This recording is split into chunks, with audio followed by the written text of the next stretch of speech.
And this is like one of the deep myths of our civilization. I would even say more than our culture. You spoke of this regime of control, but it's not presented that way. It's not presented by, hey, okay, we're this regime of control.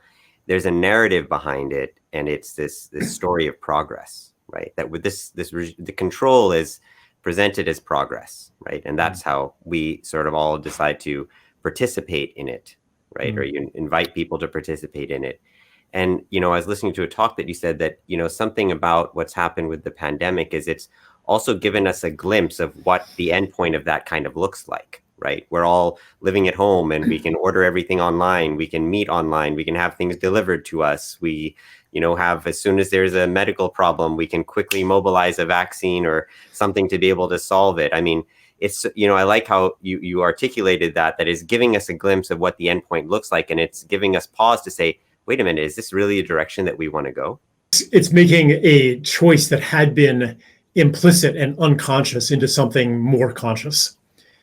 And maybe some people think this is a great future. Everything's very convenient and you are as safe as possible. Safety and control go along with separation, with insulation. And this is like one of the deep myths of our civilization. I would even say more than our culture.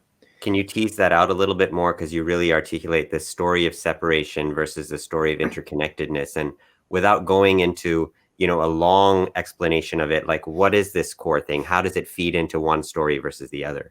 Basically, if you understand yourself as a separate being in a world of force and mass, in a world of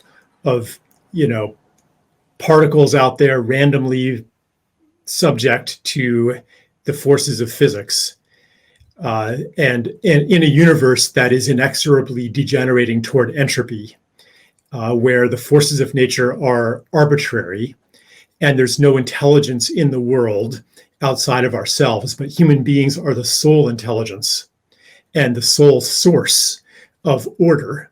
If you believe all of that, that's separation, the separate self in a world of other, in an inhospitable, impersonal, dead universe or unliving universe. If you accept that, then of course you're going to be a lot better off if you can protect yourself from the random forces of nature, and if you can exert control over them and harness them to your desires, to your benefit.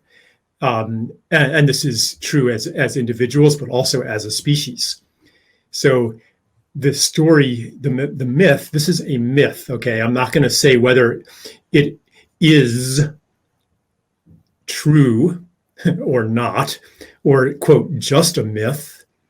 That's not actually a helpful way to think about it. It is a myth. Therefore, it carries a truth that can align us with something. Okay, the myth says that human beings once upon a time were helpless, superstitious, ritualistic, but because we have big brains, we developed more and more capacity to control the world outside of ourselves through technology. And that as this capacity has developed, we've become better and better off, longer and longer lifespan, safer and safer, more and more powerful. And that someday, and this is going to continue in this glorious, triumphant ascent of humanity.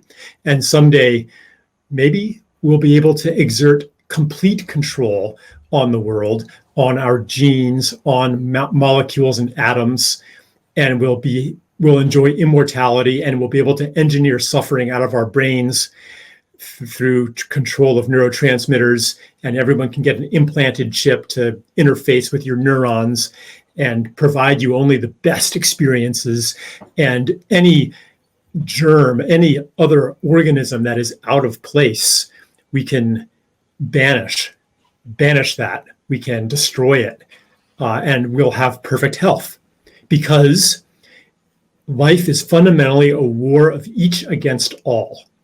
And the other beings, the bacteria, the viruses, the germs, they don't care about you. In fact, they are happy to maximize their self-interest at the expense of yours. So that separation, that sense of separation automatically leads to a notion of progress that is built on control.